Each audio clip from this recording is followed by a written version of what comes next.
And kids experiment with intimacy, and they are not always sure what is consensual and what is okay, and when is it okay to say no, and when isn't it okay. I don't think that people always are given a lot of encouragement to set boundaries and to protect those boundaries. I don't think they understand. They don't hear about it.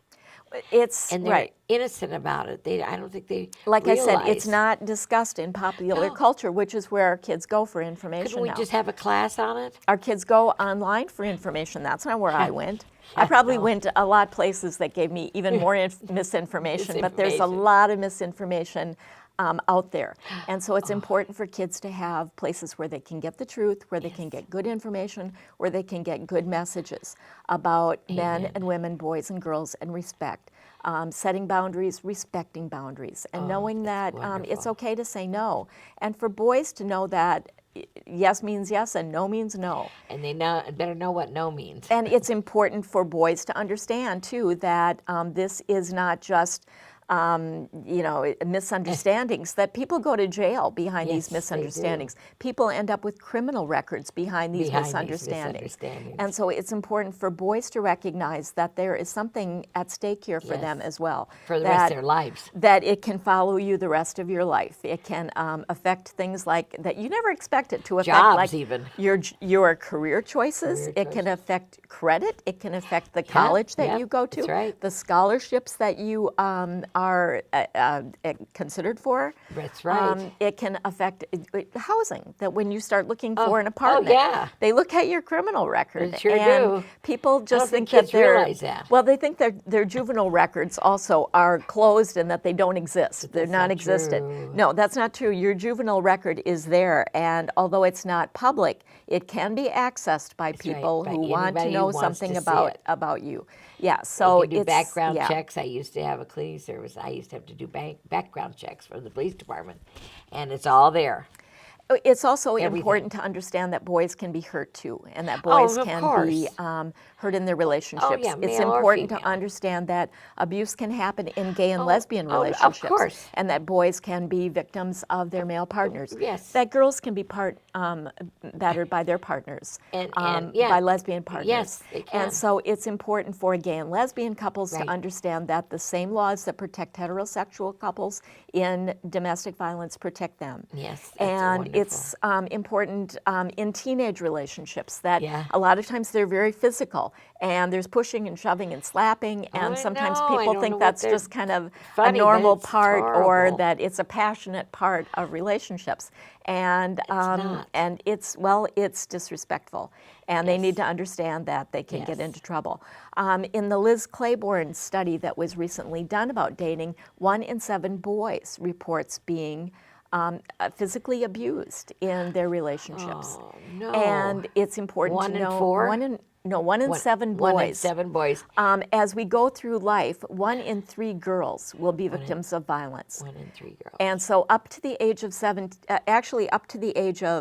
16, boys and girls are kind of evenly matched. It's about 1 in 4 girls and 1 in 5 boys are physically or sexually abused before the age of 16.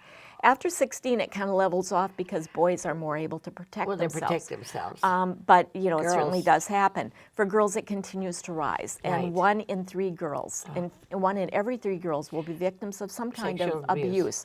Physical, sexual, or some kind of abuse in her lifetime. Yes, that's right. Which can also include sexual harassment, which are things that we haven't even talked about that happen at work. Sexual harassment is really going on a lot too. It goes on a lot in the workplace, and and affects people's income. It affects their career trajectory. It connects a lot of dots in women's lives that can be very detrimental, and can be another form of discrimination against women. And so sexual harassment is something else that we talk about and that we address in our agency. So if you have questions about that, you can also call 952-933-7422, and that is our hotline. Our community number is 952-935-1010. 1004. And I assume Got this will that? come up on the screen. And They'll show it. yeah, so that you can get those. Copy it down. Those, yeah. And for kids it to in your remember, pocket. loveisnotabuse.com and chooserespect.org Love is are Not Abuse. That's websites really great. that kids can go to get information about dating violence, about dating safety, about healthy relationships and unhealthy relationships. And those things are out there, and they're out there. So important. They're out there in ever decreasing numbers because many of these things are sponsored by government, whether it's state, whether it's local, city, state, and federal. And funds for services to women and children are being cut all the time. Our services receive those funds. They receive city, federal, state, and county funding every year. Their programs see less and less money. The numbers of people needing services does not go growing. down. The number of people, coming into shelter, the number of people being seen by the police in our intervention programs, and the number they're of women being cut seen in too, our the police support department. groups. All these numbers continue to remain static or to rise, and we are doing ever more work with ever fewer funds. And so it's important for people to recognize that they can get in touch with their shelters, and they can do wonderful things. Churches, Girl Scouts, women's groups can all get in touch with their local shelters and do fundraisers. Right. And they need can to do that to help drives, you. to help. We had a group of Girl Scouts once who did a baby shower for our shelter. They had a little party, and they all brought things that you would bring to a shelter or to a shower. baby shower. And so we got things like formula, diapers, baby clothes, sippy cups, baby toys, those types of things that you can use, baby crib sheets, those types of things. Yeah, it was very cute. It was a cute idea. Cute idea. And that's one of the ideas that people have. So there are community groups. We're reaching out to you, everybody. Community groups can be lifesavers, and they can be very helpful to their local shelters. Our shelter, as well as other shelters, need volunteers. Oh, yes. And so we provide training for our volunteers. Oh, do you? And Good. our volunteers get 9-hour trainings on domestic abuse and how to be helpful and what kind of work goes on in the shelter and what their role will be. And so they can work in the shelter with women. They can work in the intervention program, helping to make those calls in the middle of the night, in the middle of the afternoon, whenever. And so there's there a real are person that answers the phone. Yes, they are part of the real people on the other end of the phone. Unbelievable. It's important to have that voice on the end of the line. It happened to me one time. There was a lady that was here, and a friend of mine knew this lady, and she picked her up off the street. She was sitting on the side of the street, so she picked her up off the street, and I got a hold of her and met her, and we called some shelters. They were full. They are often full. This was like 5 years ago. They are still often full. What I said about we're doing more with less. We need to help. Well, we cannot let this happen. Shelters are often full when victims call. When victims call us and we're full, we tell them to call back every day because every day it can change. But there's a thing called day one, and actually it's another way shelters are connected. Every day, everyone types into a database of what room they have. Good. So if we don't have room, we can check on a list and see where who there may is. have room. We also have other resources, housing resources, to help people with. If none of those are available, if maybe a woman doesn't want to go to Red Wing, to a shelter, or doesn't want to go to St. Paul, or Duluth, or can't get there. Maybe she doesn't want to go that far. We will, and there's no shelters available in the city, which sometimes there are not. There's no room at the inn anywhere. And so we'll work with her to figure out how she can be safe. What are some resources that she might have? Where are some places that she might be able to go? We'll strategize with her on keeping herself safe. If worse comes to worse, there are homeless shelters, the Simpson Shelter, Harbor Lights, some of those places. They're not as good as domestic violence shelters because they are just as crowded.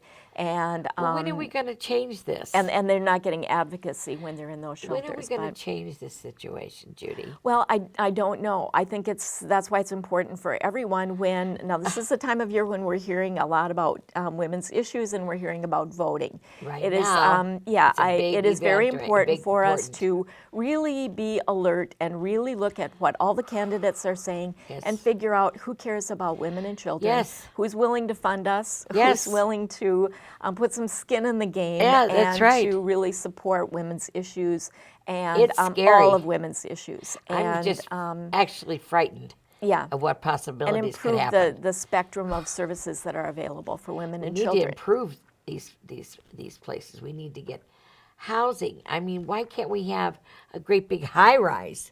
I mean, why can't we have... There's buildings and buildings. Affordable housing Affordable housing is a big stumbling Minnesota block. Doesn't have a lot of that. No place in the world, I think, no place in the world does. Almost every place in the world there's homelessness. But, I know the metro area. I don't know Beirut. I don't know New York City, but I do know the metro area, and you do know West Metro, and it is very difficult for women to find affordable housing. It's a big stumbling block. And we have to remember, this is not just women, this is kids. We're talking about children. We're talking about our future. We're talking about the next generation that are going to run this country and someday. Yes, and we want to make sure that we are providing good role models and that kids do feel supported, that kids do develop resilience in their life because into every life, some rain must fall, and we all need to know how to deal with adversity. And if we have good people in our lives helping us as children, pulling us through, we're going to be better as adults. We're going to be better off. So it's important for us to take care of the next generation, to take care of children. And our services also do deal with children. We do have services for children, and we do recognize that kids need help in addition, just like their moms do. They need help. Yeah, when kids they don't understand what happens. When kids come into shelters, they are usually in most shelters also given an advocate that is separate from their mother's advocate because their issues are separate. And children need to also need to have a safety plan when they're leaving because they're leaving the shelter too. And they need to know that their job is not to protect their mom or to stop the violence. It's their job is to take care of themselves and to protect themselves and to know how to be safe. That's a good idea. Yeah, to know what when a situation is not safe and to trust their instincts and to have a plan of if things go wrong, where do I go? Who do I call? Who can help me? Right. How do I dial 911? We hear stories every day about kids saving the lives of their mothers and sisters and, by dialing 911. Little boy, 5 years old, dialed 911 yes, and saved I think his mother. He was the only family member who spoke English. Right, I think that was what it was. And so that was why he was instrumental in helping his family survive. I think his sister was having a seizure in that case. Something like that. But it's important for kids to know how to take care of themselves and that they can be responsible for their own safety, that they can do things for themselves, and that they need to. And and they need to know that they can stand on their own. Right. And there's resources for them too. Right. So it's very important for kids to be taken care of, for kids to be educated. Our services involve going to high schools, middle schools, and talking to kids about dating safety because it's important, like I said, for kids to know about that there are healthy relationships and there are red flags when a relationship is becoming unhealthy. It's important for them to be able to keep themselves safe. That is so important. And all of our services are free of charge. Oh my God. Shelter services are free of charge. Our community education is free of charge. All the intervention services and community services, support groups, all those things are free of charge. Isn't this wonderful, everybody? I mean, you are just wonderful to come in and let us know about this. This is free to everybody. So pick up the phone and call. It doesn't cost anything to come to the shelter. When you're feeling trapped or you're feeling all alone out there, they're here to help you get through whatever you're going through. And I was in a violent situation many years and lived horrifying events in my life. and I survived. But I didn't have beautiful services like this. This is fabulous. I mean, I'm so excited to have you on here. Thank you for coming today. I thank you very much for having me. God bless you. Very grateful for the opportunity to talk about our services and make them better known. And we're going to make it better known. Yes, ma'am, we are. And that's the truth.